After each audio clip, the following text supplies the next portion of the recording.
ଏ 11ଟା ହେଲା ଏବେ ଚାଲ ଯିବା ସେତିକି ଥାଉ ଆମେ ସରିଗଲାଣି ଆଉ କଣ କରିବା ଯେ କଣ କହୁଛୁ ଚାଲୁନୁ ଘରେ କଲ୍ କଲ୍ କଲି ଘରେ କଣ କହୁଛୁ ହ୍ୟାଲୋ ହଁ ବାପା ନାଇଁ ନାଇଁ ମୁଁ ଏଇ ସତ୍ୟ ଘରକୁ ଆସିଥିଲି ବହି ନେବାକୁ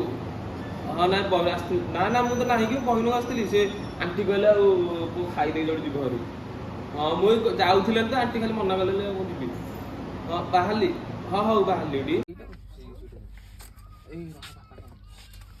ହ୍ୟାଲୋ ଆଜ୍ଞା ବାପା ନା ନା ବହି କିଣିକି ଆସିଥିଲି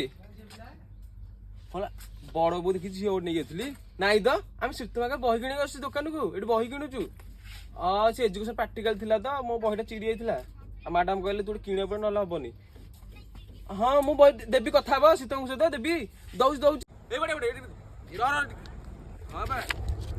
ନା ନା ଖେଳ ଦେଖିବାକୁ ଆସିଥିଲି ମୁଁ ଖେଳୁନି